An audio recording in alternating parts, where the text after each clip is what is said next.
There we go.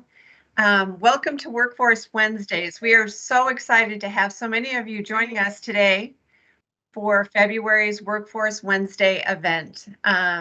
It is a really exciting event, as it is all about the topic strategies for engaging with Minnesota's BIPOC workforce. We have some incredible employer and community presenters who are going to be sharing their insights and their thoughts on talent attraction and retention strategies around this topic. We are also, as we start, we are also going to be talking about a variety of things around the BIPOC workforce, and we're going to have this from 11 to 12. Our session will be recorded, and then we'll have a session that is called Unplugged. That's from 12 to 12:30, when we can unmute our mics and open our cameras, and you can ask questions directly to our panelists or to any of the workforce strategy consultants. Oh, someone is asking about audio. Can the rest of you hear me? Yes. Okay, so we do have audio. Thank you.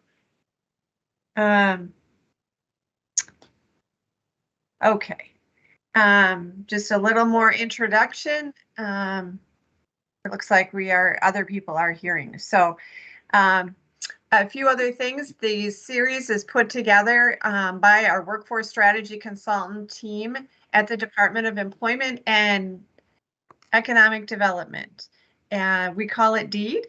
And we have 6 workforce strategy consultants throughout the state that assist employers in increasing the number of applicants and new hires.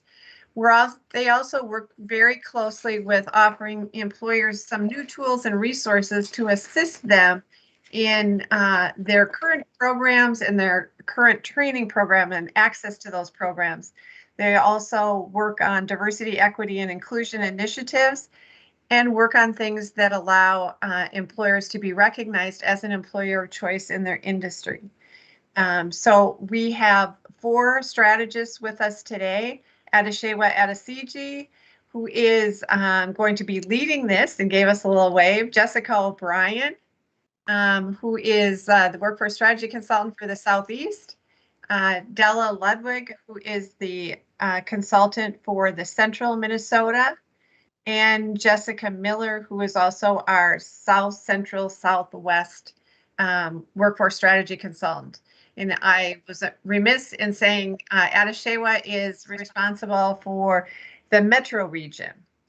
We have just hired 2 new strategists for the Northeast and Northwest region, so I'm really excited. If you are a business joining us from one of those areas, they will be starting in the next 2 weeks, and we'll be really excited to work with you, and you'll see them on the March Workforce Wednesday. Today's event focuses on, again, strategies for engaging with Minnesota's BIPOC workforce. And I would just ask if in the chat, if you could put where you're joining us from. And throughout the presentation today, if you have some innovative and successful workforce or talent attraction and talent retention strategies, we'd love for you to add them in the chat. Thank you very much. And with that, I'm going to turn it over to our moderator today for the program, Adeshewa Adesiji. Thank you, Jackie. Good morning, everyone. As Jackie mentioned, my name is Adeshewa Adesiji. I'm the workforce strategy consultant for the Twin Cities metro area, and I am excited to not only be facilitating today's discussion, but to introduce and have a discussion with a very robust, versatile group of panelists. So just the agenda for today's event, we'll start off with some data. We'll go into the panel discussion where I'll be introducing each of the panelists. Then we'll wrap up, and then we'll go into the Unplugged that will follow immediately after this, discussion. So with that, we can go to the next slide. So I like to start off with a quote that sums up, the need for businesses to consider all talent when recruiting for their workforce. So this quote I found from a woman named Teresa Whitmarsh, who is, or at the time was, the executive director of the Washington State Investment Board. If you exclude 50% of the talent pool, it's no wonder you'll find yourself in a war for talent. So what does that mean? Although many recognize that this is a job seekers market, meaning the demand for workers is less than the supply of workers. So there's more job opportunities than there are workers to fill those needs. Many businesses do limit the extent of their outreach to recruit talent. Currently Minnesota's unemployment is about 3.1%. However, those who look deeper into this will discover the rate for BIPOC Minnesotans are usually above, the state's average. And let me stop and say, for those who are unfamiliar with what BIPOC means, that stands for Black, Indigenous, People of Color. Next slide.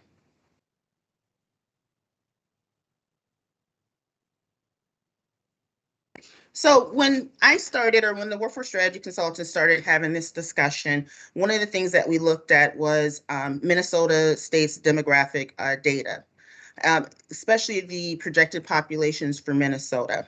So as I mentioned, when we first started, we looked at population projections from 2018 to 2038. And at that time, it clearly showed that while Minnesota was going to remain relatively white, the majority of the residents would identify as white non-Hispanics, you were seeing a large increase of communities, of people from BIPOC communities. So for 2038, Black African American was at 74.5%, American Indian or Alaska Native was at 13.3%, Asian or other Pacific Islander was at 69.3%, two or more races was at 58.5%, Hispanic or Latino of any race was at 48.8%, and the only decrease was with white, non-Hispanic or Latino at 1.6%. Well, now if you look at the projections from 2018 to 2048, adding on an additional 10 years, you can see that those numbers have jumped significantly. So Black and African American have went from 74.5 to 113.6%. American Indian or Alaska Native had went from 13.3 to 16.3%. Asian Pacific Islander increased to 105.3%. Two or more races jumped to 87.8%. Hispanic or Latino of any race jumped to 71.8%.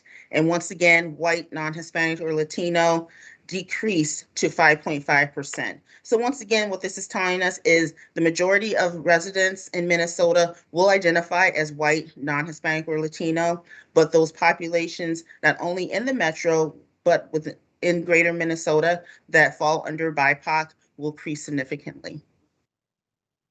Next slide. So we also wanted to just look at what is the population or the demographics for education right now. So from the Minnesota Department of Education, we looked at total school enrollment throughout the state for 2021, where BIPOC students made up 36.3%.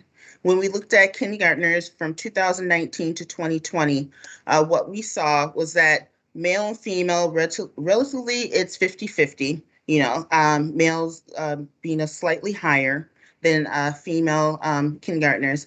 But if you look at BIPOC representation, you have American Indian, Alaska Native at 7.6%. You have Asian at 7.6%, Black or African American at 2.3%, Hispanic, Latino, any race at 9.9%, Native Hawaiian, other Pacific Islander at 0.1%, and two or more races at 6.8%. White, once again, will remain the majority at 61.7%. The reason why I added this is to show that, a couple of years ago, the percentage of students who identified as white, non-Latino, or Hispanic was much higher. Our schools are also becoming more diverse, and we must remember that these students in 20 to 25 years, or 15 to 20 years, will become adults entering the workforce. So from these two slides, what the message that I want to hit home is the faces of your workforce today are going to look much different than the faces of tomorrow's workforce. It's going to be more diverse. Next slide. So with that, let's go ahead into the panel discussion, my most favorite part of this presentation. So I would like to introduce the panelists. First, we have Miguel Roja, Manager of Diversity and Inclusion from Mortensen Construction. He joined Mortensen in November of 2021. His previous experience includes Human Resources Diversity Talent and Strategy Lead for 3M. He is the co-chair of the Carlson Alumni of Color Affinity Network. He's also a committee member of the LEDC, the Latino Economic Development Center, and also serves on the board of directors for CLUES, which is a Latino organization located throughout Minnesota. So if you want to wave, Miguel. Hello. Next, we have Angel Uden, Director of Diversity, Equity, and Inclusion for Blue Cross Blue Shield, Minnesota.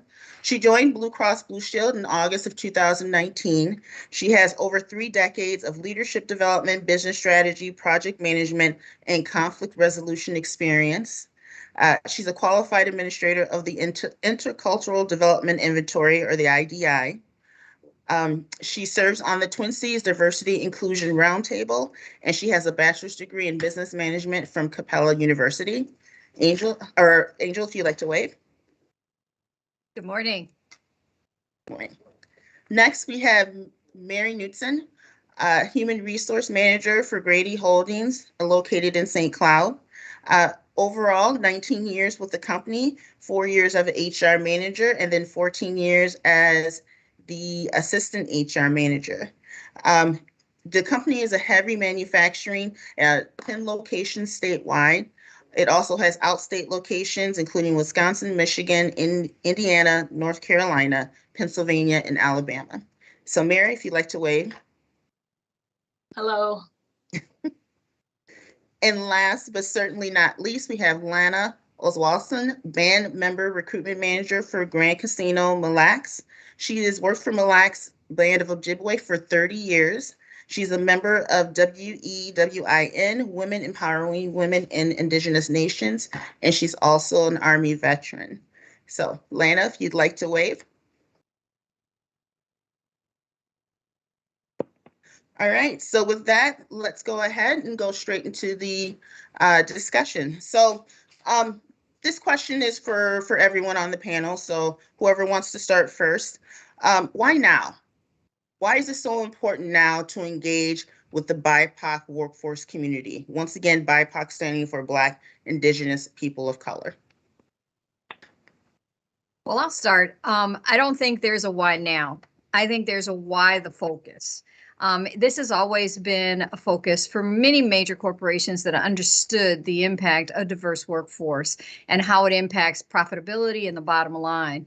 I think that we experienced through the last couple of years an uprising and an awareness of this population and the value that it brings to our organizations. I think it's McKinsey who cited that the diverse workforce and the high-performing organizations across the country are such high-performing corporations because they have diverse workforce. And if you really get down to the why is because we all realize now we have to work harder for that market share of our products, services, and what we bring to the marketplace.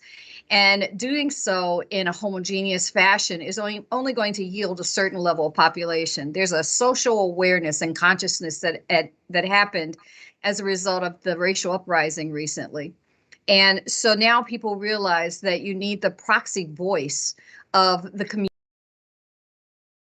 who are going to be part of your audience for your products and services at the seat of decision tables.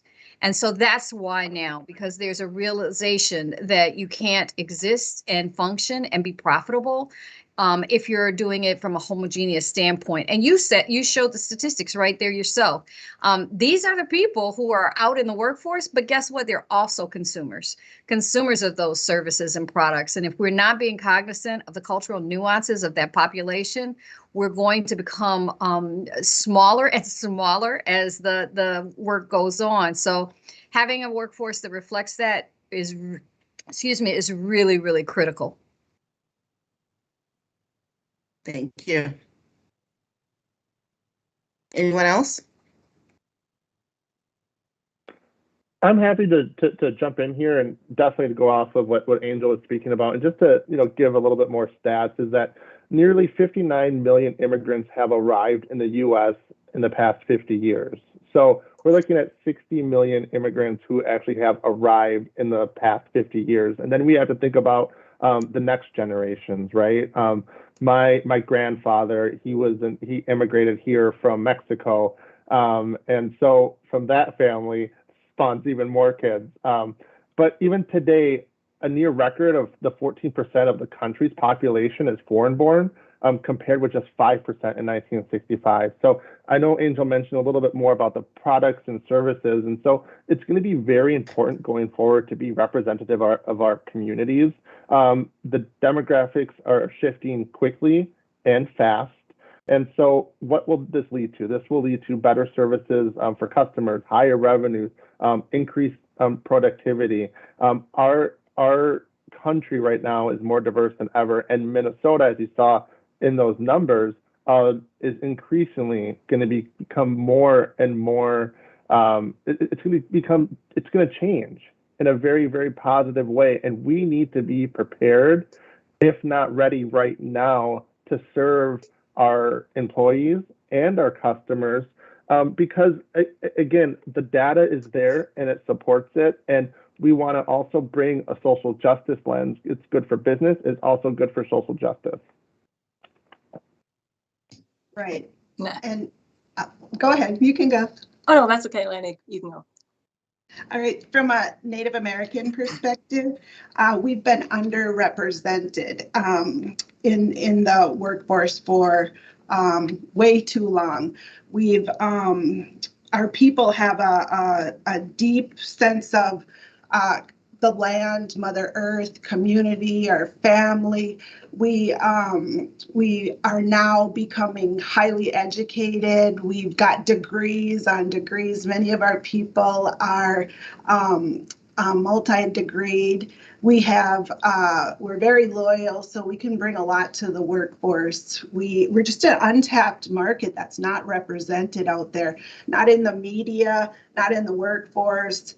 There's not a lot of Native American role models. So I think it's just a really untapped market, and our people just have so much potential. And like I was talking about, we're just deeply rooted in family, community, and the future generations. And we're looking for mentors. We're looking for development opportunities. So I think there's a lot of opportunities to partner with the Native American community and network. And I don't think you'd be disappointed because our people have a lot to offer. And from our standpoint too, I think that's the big thing. All of them have hit it right on, just with the immigrant numbers going and the population levels changing and the demographics changing. I think right now is the time, because we have to move in the direction. And there's, that right now with the labor market being what it is, I mean, from the employment standpoint, the employees are out there, and it's just a matter of being ready strategically to be able to, to get them as part of your workforce. So. Thank you. So I think all four of you pretty much have hit on just, like I said, it's very important, looking at the demographics. And so, that leads me into, the next question. What does meaningful engagement with the BIPOC workforce look like to your organization? What does that mean to you? What are some of the strategies that your company has implemented that have been successful? I think that, some of the questions from the audience, it kind of aligns with that. How can businesses best support, the BIPOC workforce through meaningful engagement? Especially there's been, questions about the BIPOC youth, what we identify as 16 to 24. How can we also, support them education wise as well. So what does that look to you? And then, what are some of the strategies that your company has done to reach out to these communities? I know this is a very loaded question, so I'll open it up to anyone that wants to go ahead and answer first. Okay, I can start. At our casinos, we have tried many strategies. We've tried to overcome our barriers. We have 3 major barriers: housing, transportation, daycare, and the location of our Native-owned businesses. And so what we've done, some of our strategies that have been really good for us, is we just did a development director program where I put a call out for our tribal members who were interested in exploring careers with our corporate venture businesses. We have any job you can think of, we have at our property, from doctors, lawyers, nurses, to housekeepers, anything. So we did a call out for development director positions. We got in 60 applicants, all of them highly educated, from AAs to masters. We had a couple working on second master. So we were able, out of that, to employ 30 tribal members in leadership roles. And it was a big accomplishment for us. And we're going on almost a year now of having them in place, and they're working with the vice president of the department, and they're learning that role and that job and how to step into that position. So that's been very successful for us. Another program that we've done for our youth it's called Junior Ambassador Program. We are calling in 14, 15, 16, 14 to 18-year-olds for internship positions, almost like internships. They're actually jobs they'll do. And we employ them over the summer. And not only do we offer them a job, we offer them training, and we kind of make it a fun work experience for them. So we help them along the way. We celebrate their success. And we also offer internships to college students so they can come in and work with leaders in various areas. And then another program that we have that is kind of been fun but put on hold because of COVID, it's called Native American Speaker Series, where we were bringing in leaders in Indian country to present in front of them. But because of COVID, we had to postpone it because we felt it would be more impactful in person rather than virtual. So those are some of the things we're doing at our casinos, or at our businesses. Thank you. I'll chime in. Those are some really solid strategies. And, I applaud you for that because you understand the dynamic and the importance of that workforce. I think with healthcare, which is what Blue Cross is in, we have to start to tell the story. We have to create the brand awareness, help people understand the depth and breadth of what healthcare really means. It goes beyond a call center, and it goes beyond filing a claim for an insurance process, right? And so what we had to do is really start to create our own story of not only what jobs and opportunities were available in healthcare, but the fact that we're a mission-based organization, that our number one priority is mitigating bias and systemic racism in healthcare and creating affordability and access for all people, regardless to demographic. When you start to tell the story of who you are and the depth and breadth of what you're doing, it helps in going out into market. But the other thing that you have to do first is you have to make sure your house is in order before you go out to market. People talk, people share their experiences. They tell the stories of what it's like to be part of an organization. And so we had to do the work internally first to assure that we were walking the talk as we went out into market. So we really focused on 4 key pillars, and that was around recruiting, cultural competence of our leaders, mitigating bias in our systems and practices and procedures, and then focusing on advancement for the purpose of retention. when we focused on those key areas, we were able to go to market and start to talk about what we were doing. And the way in which we did that is we started creating collaborations and working with other organizations, no longer seeing this as a competitive marketplace, but locking arms with individuals. Because the other thing we found with the workforce is people were leaving the region in high numbers to go other places, and it didn't have anything to do with weather, which was the big excuse and the narrative that was shared for years. But we discovered people were going because they felt like they belonged and they were part of an organization and more involved in the decisions that were being made. And so we started to work with organizations like Greater MSP, which has a program called Connects MSP, focusing on our early entry applicants into the workforce, looking at students who are in programs like Genesis Works, Achieve Minneapolis, Crystal Ray, and creating those partnerships early on and developing those pipelines with apprenticeships and internships.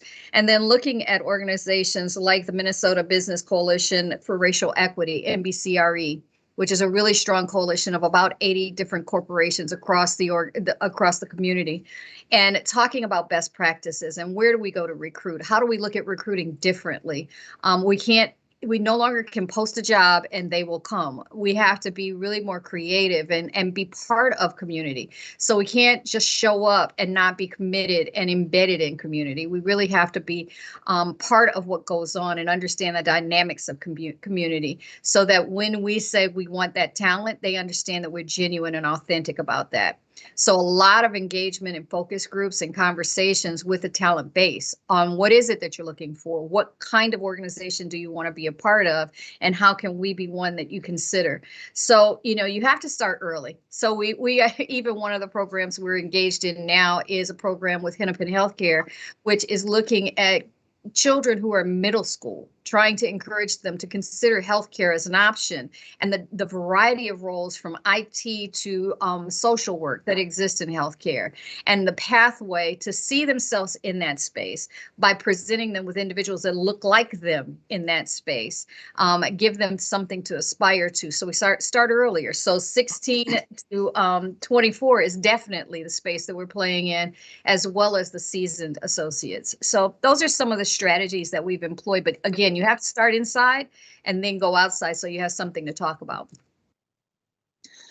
I know for us, the biggest part for us was basically you have to have the buy-in from leadership. That was probably the key to get, as far as the initiatives that we've done. So basically, when we first started, as far as we were like less than 10% diverse within our workforce. We're a foundry. The majority of our workforce was men, Caucasian, white men. And so then we ended up starting two different initiatives. The first one we did is because with St. Cloud being, with the Somali population, we knew we had to have, as Angel attributed to, we had to have the support within. So we ended up hiring started from the supervisor level, getting somebody that was bilingual, basically teaching us too, as far as just so we understood the culture, and kind of the needs. And then we ended up, as far as from there, building the leadership. And then another key piece was the training, diversity training within. Basically, we did the entire facility, all members of our team ended up going through the training just so we understood the differences and just to be able to, understand, okay, that our workforce is going to be changing. And so that, and again, along with that, there was a lot of growing pains that came with it. Just as change happens, growing pains happen. And then we ended up, hiring a lot more Somali individuals from the community and found out where they could physically be able to work in the foundry and, basically made sure we had the support within those areas. And then we ended up doing a Puerto Rican initiative because we weren't able to get enough employees. So then we ended up working with an agency down in Puerto Rico and ended up getting Latino folks here, and which we ended up doing the housing, the transportation, making sure that they felt like they were part of the community, so they knew which resources to go to within the community. And then now as time has passed, we now are just with them being in the community, the people that they've met within the community, actually, they are actually a good resource for us from the recruiting standpoint, where we're actually getting more employees that are on referrals from employees that we brought in by doing the outreach externally. So. All Thank you, really, Mary. oh, I was going to say all really, really good examples, and I really wanted to touch base on this. I have kind of three things or three overlying pieces I'd like to talk about. I think that one of the opportunities, and again, my experience expands from U.S. Bank, 3M, now I'm at Mortensen, and really what we're looking at, and I'm dealing with leaders, and we're saying, hey, you know, how can we get more involved with the underrepresented community? How can we start that hiring? My first thing is, what are you doing to do that? Are you involved in the community? How much are you involved? Do you have employees involved? You know, we have opportunities where we can connect you with the community, but what are you doing? The important thing that you need to think about, everybody needs to think about, is that we are not transactional. Like, we are not like, you cannot just go ahead and just say, hey, we're going to go ahead and recruit you. There needs to be a relationship. And I can tell you, within the Twin Cities, we all know each other, we all talk. And so, so really with regard to that, you have to be involved in the community. That's number one. Number two is that we need to think about Black fatigue. So what is really Black fatigue? There's some definitions out there. The way that I'm referring it to right now is that when you are going out to, if we're talking about the Black African American community, and you have Black African American employees, and you're tapping them on the shoulder, asking, who do you know? Can you go to this community? Can you figure this out?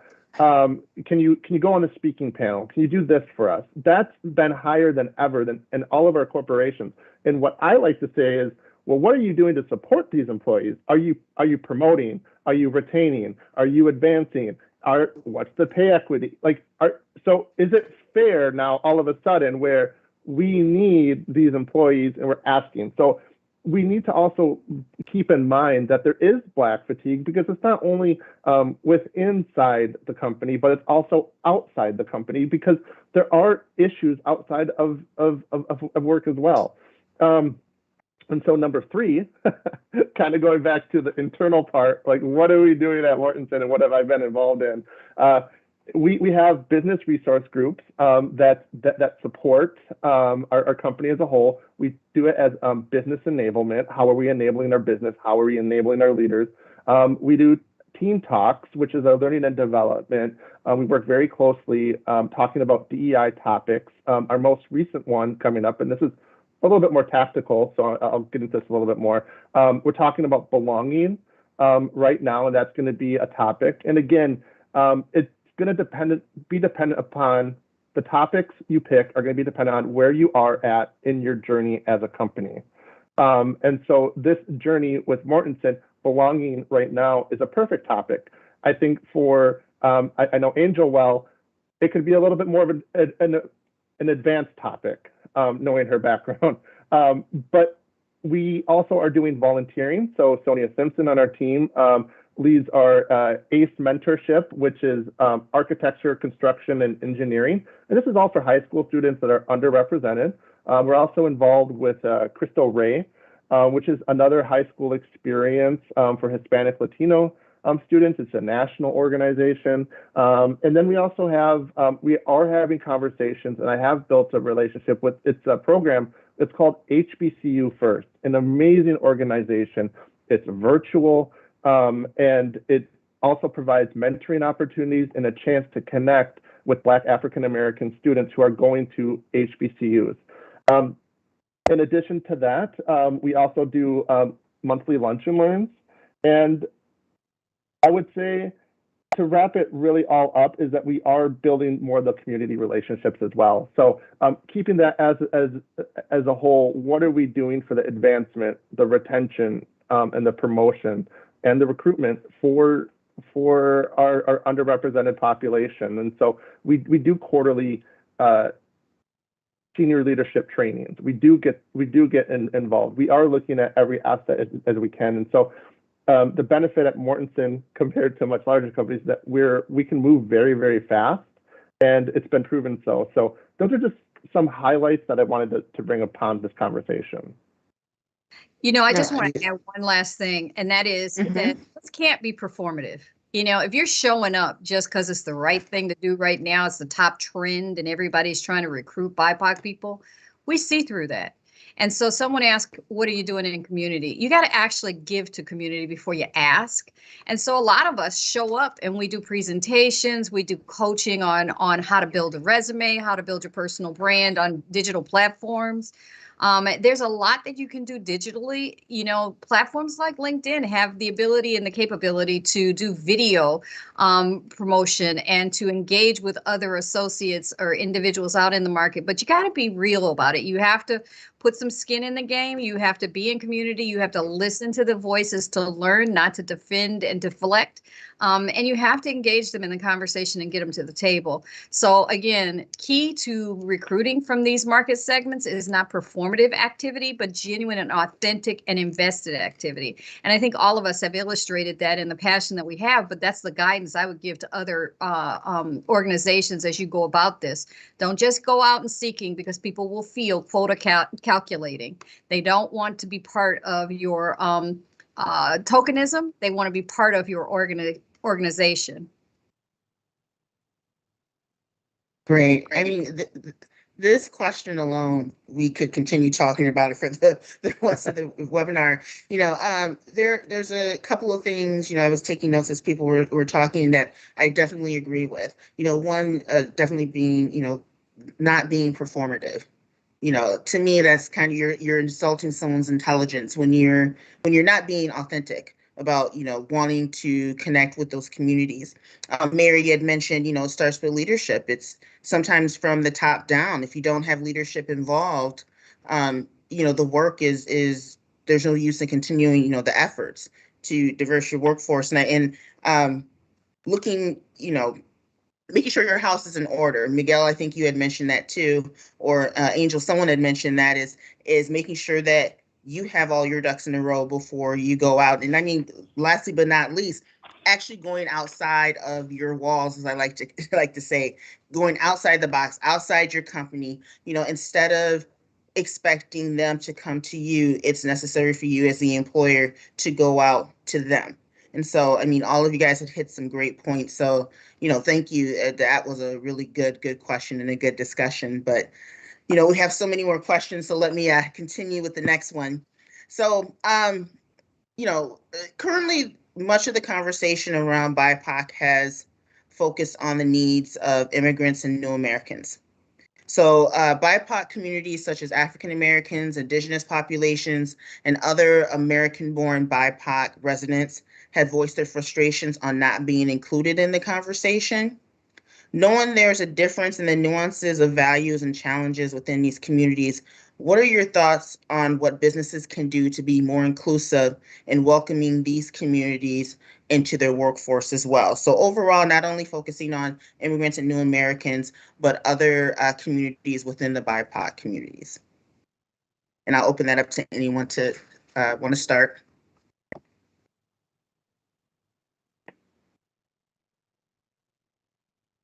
Well, I'll just throw out that I think that you need to make sure that you're looking at the entire spectrum of the marketplace, looking at every aspect, because as I said before, as you go to market and you're trying to deliver your products, services within the community, the absence of one of those voices can be critical to what you're delivering and the way in which you do it. And I'll give the example of the vaccine buses that Blue Cross Blue Shield put together. Great intent, but you have to understand the impact, right? We wanted to take those buses out to community, and we were committed to driving healthy communities and making sure we got to marginalized communities and people who didn't have access to health care. But as we did that, what we realized was that we had to be very intentional about making sure that we brought community leaders and health practitioners and religious practitioners and those in the community who had that authority and had that trust, so that we weren't just people coming on a bus in a white coat with needles to stick things into your arms. We had to be cognizant of those nuances. And so too is the way in which we go about our recruiting aspect and how we go about talking to community.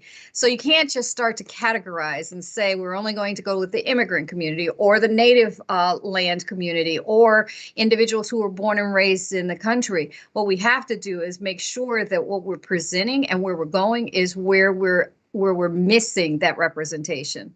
So which voice is absent at that table, the proverbial table of inclusion?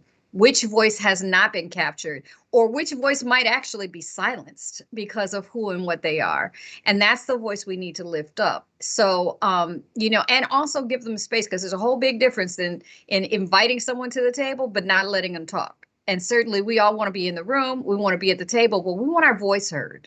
And so we need to look really broadly across the landscape, and not in places and spaces where we get credit and feel comfortable, but in spaces and places where, it might take a little bit of work. You might have to really go into community and rub elbows with people and put some sweat equity into the community before you're given the reward of the body who can come to your organization and apply. So I think it really isn't so much about one community or the other, but where's the absence of the voice? Right. Yeah, great points. I mean, they all apply to us here too. And I mean, it's really about building trust with our people where that may have been an issue just based on all the historical traumas, regaining that trust and forming a comfort level with our people. So they're willing to even talk with you and feel like a part of the team. So I think businesses can work to form partnerships. They can use Native American owned businesses. There's so many programs out there right now for Native Americans. There's tribal advisory committees. Every college, we work a lot with our tribal government, and they have a lot of programs, and we do a lot of outreach through them. And we try to make sure that we're engaging and that we're offering scholarships that and businesses could do that to attract people. They could offer internships. They could offer mentors. We have one of our long-term. He's an accountant. He offers a mentorship to one of our development directors. We partnered with them, and so businesses can partner with minority businesses and collaborate and form learning opportunities for our next generations. And our people are eager to learn, and they're very loyal, and they will appreciate everything you're doing for them. So I think that's a great way to attract, though, is just by showing a presence. We go to the community meetings. We're engaged in our monthly meetings. We host employment fairs. We actually hosted our last one we did at the high school. They were doing an event at a high school, and so we partnered with them and their school board, and we did a round dance to promote career opportunities. So it was a fun event. It was a good way for us to share the culture, and we had a lot of non-Indians attend, and it kind of was breaking down barriers, and it opened up the communication, showed what we had to offer, and it showed our commitment to the community as well. So I think things like that are great opportunities to, just build relationships with minorities. Yeah. And I'm thinking, too, also as far as just with building relationships in the community, and then actually internally too. I mean, just the importance of, getting to know the employees, and then actually, being interested in in them. And then also, I mean, they are actually a great resource for you too, as far as just kind of learning, you know, what's maybe in your community, places that you're not aware of. And, you know, I mean, everybody's important, and you got to make them know that they are important and respected.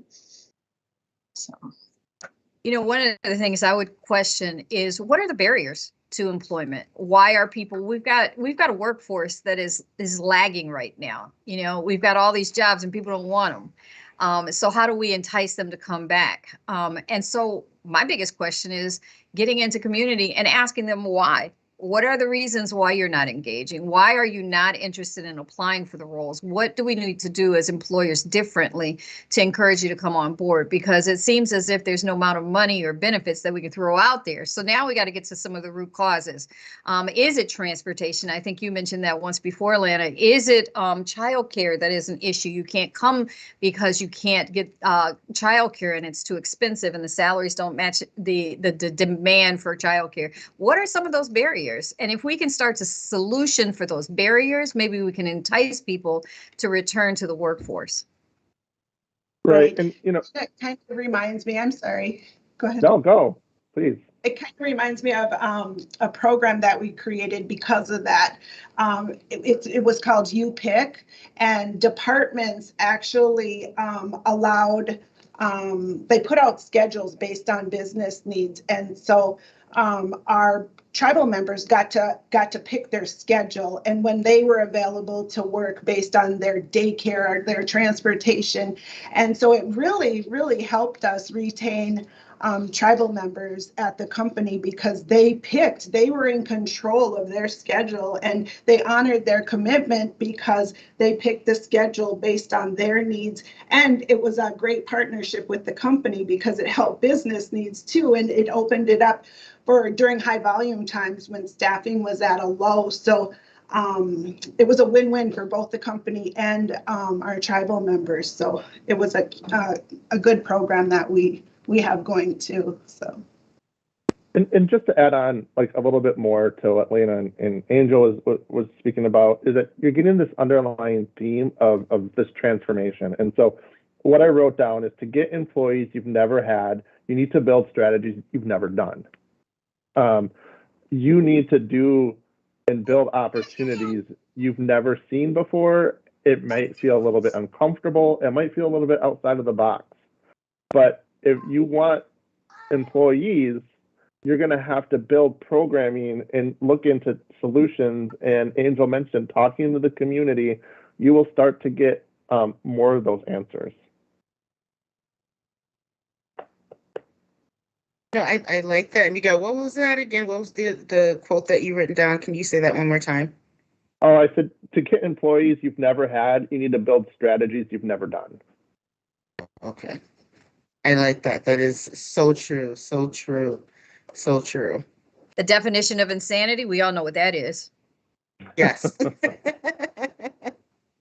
Definitely. No, this is really good. I mean, I think, you know, the more that we have this conversation and we talk about, you know, how to engage with the BIPOC, Minnesota's BIPOC workforce, I think we're all in different ways saying the same thing: the need to engage, the need for businesses to step outside the box, the need for businesses to come up with strategies that they've never done, you know, those things. I'm actually going to use that quote. So yes, I'm going to permanently borrow that quote, Miguel, and start using it when I talk to employers. So, you know, one of the things to that point, Miguel, is maybe part of looking at things differently is, you know, we know that a lot of people left the workforce. We heard about the Great Resignation, right? But they left it because they wanted autonomy and they wanted to create their own. They wanted to be entrepreneurial. Maybe what we do is not so much focus exclusively on the recruiting of the associates, but maybe what we're focusing on is our supplier diversity, so that we can help lift those individuals up, and indirectly we get people employed because they are going to these new pop-up businesses that have started. They're getting the business, they're getting the demand, they're getting the leverage, and we create that pipeline not only for us but for them, because if they're providing more services, then people want more jobs. You know, kind of is part of the economic system, if you will. So we, again, to your point, Miguel, have to look at things different than we've always looked at it. And maybe sometimes that isn't just trying to recruit them, but actually trying to take them on as they build these organizations of their own as diverse suppliers. Right. We actually, at our property, we had some tribal members leave and start their own business, and we offered them a space to showcase their artwork and their crafts and their sewing and their talent. And our guests were purchasing from them. And so not only, it was helping us think outside the box and bring in new people as well, it helped our tribal members to sell their products. So great suggestion. I like that. It's strong suggestion. All right, well, now we have a few minutes left, so I'll try to squeeze in 2 more questions. So this one, is one of the questions that we got from one of the individuals that registered for this event, and I think it's something that really we should talk about. How does a business build trust when they're in a position of power, which historically has been, oppressive, offensive, or dismissive as either an employer, consultant, or a counselor? I could just say, giving an example, there are some industries, and going beyond businesses, there are some industries that have been known for excluding BIPOC residents from employment or building a career in that industry. Now, with the changing demographics, with a lot of people retiring, these same businesses within these industries are now trying to reach out to different BIPOC communities to recruit. And it's like, well, you have had a wall, you have built some distrust from these communities because you didn't consider these individuals as viable potential employees. And so now, it goes back to, how does a business build trust? A business that has done something similar to what this industry has done, you've built a reputation for not reaching out to certain communities. Now you're trying to reach out to the communities. People don't forget. People do not forget. So, what is your thoughts on what businesses should do if they find themselves in this situation? Now they're trying to reach out to those communities when those communities are like, nope, you didn't want my parents, my older siblings, my aunts, my uncles, when they were, applying for your companies. So don't think that you're going to easily, recruit me. So if that makes sense. Yeah, just to jump in on this one. I think that I can kind of speak to this a little bit more because I worked at US Bank, right? So we're thinking about redlining and discrimination when applying for loans and, turning away people of color. And so, that has been historically the case, right? And so what I have learned is that you also need to give back what you think you took away, meaning that if you can give back, you can invest heavily into the communities and to build trust. The way that you build trust, I think that within these communities, is to show action and to be very involved. You're spot on, Miguel. I think really acknowledging where you fell short and coming into community to ask for guidance and direction. And we don't have to be the all-knowing any longer. We really have to drop that ego and come into community with authenticity and ask, what might we do differently? And I know for us, one of the key things we have done is we have started to give credit for transferable skill sets. We inadvertently blocked populations from jobs within the organization, or once we recruit them in, we created artificial barriers for advancement because you had these bullet points that said you must have this, this, and this, and if you didn't, you couldn't come in. We've actually gone back and revisited those job descriptions and asked ourselves, is that really necessary? Is that a must-have or is that a nice-to-have?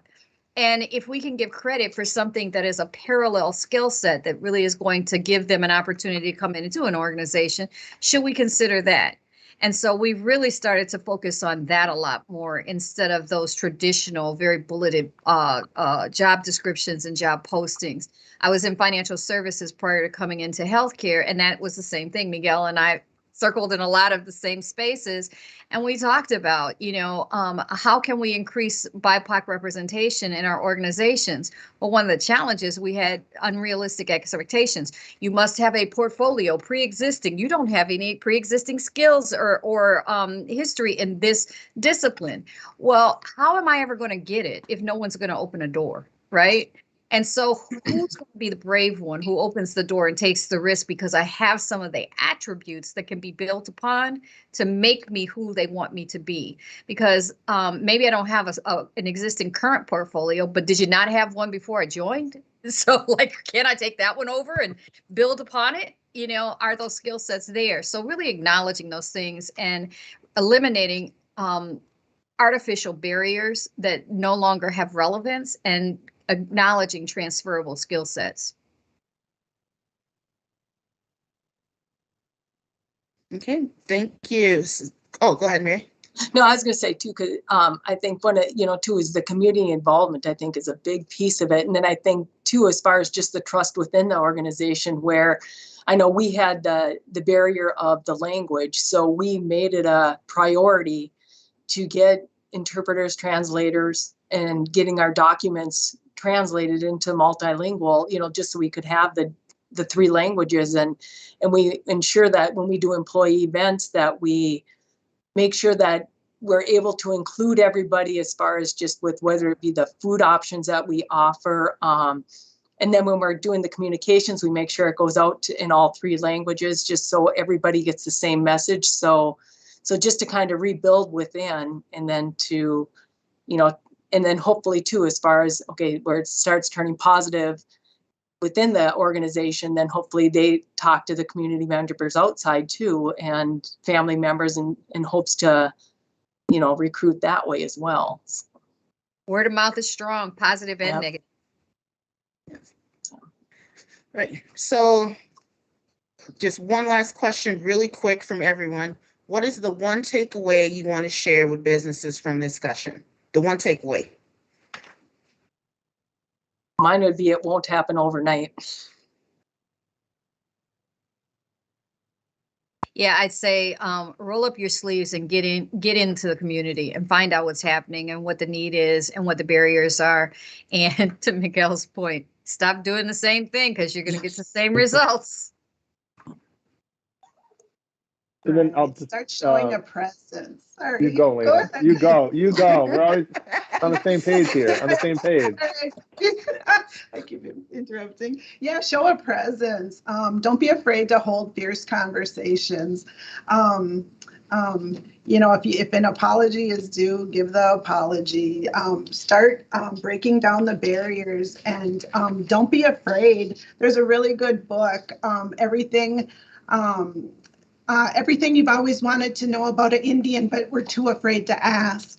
It's a great read. It's a funny book. One thing about Native Americans, they have a great sense of humor, so they always throw in jokes, and it's a really good book though. But don't be afraid to come to the community, get to know us. We're a strong, determined, educated community, and we have a lot to offer. We're very loyal, so we're good friends. I think for me is what I could say is something a little bit more tactical. Is that if you want to write down 3 things at the end of the year, because we're at the beginning of the year, at the end of the year, what 3 things did you do to impact the community? What did you really do? And what Mary said, this is a journey, right? This is something where every company's on a different journey. My strategy is going to be different from everybody else's strategy because it's what works for the company. So I think it doesn't happen overnight, like Mary said. And what we need to do is to say, hey, we're going to do these things and do it, versus writing them down and maybe not acting. And what I can tell you is that there's the talent is out there. Just get involved. And I also think that's the whole theme of this conversation is to really get involved. But every company has a chance to make a change. Go out and make a change. All right. And with that, we are at the end of our discussion. I want to thank Lana, Mary, Angel, and Miguel. Thank you so much for your input, your thoughts on this subject. You know, that we're in the beginning. There's a lot of work that needs to be done. Thank you so much. What is included, or what you should see now, is just a list of some resources. We'll of course be adding to this list of resources. You'll find this video or the recording of this and the resources on our careerforcemn.com page. So definitely go to the Workforce Wednesday page on the website where if you want to listen to this again and be able to have access to these resources to look at them yourself. Definitely do that. And then I want to say that also join us next Wednesday or next month, Wednesday, March 2nd. The topic will be on finding value in an untapped talent pool, recruiting and retaining people with disabilities. So on that note, I want to thank all of our panelists. I want to thank everyone that had took time out of their busy day to listen into this session, to listen into this discussion, and please stay with us. We'll continue our discussion with our unplugged session starting in about 1 minute. So with that, you guys have a good day. Thank you very much, and we hope that you guys will stick around to continue being part of the discussion.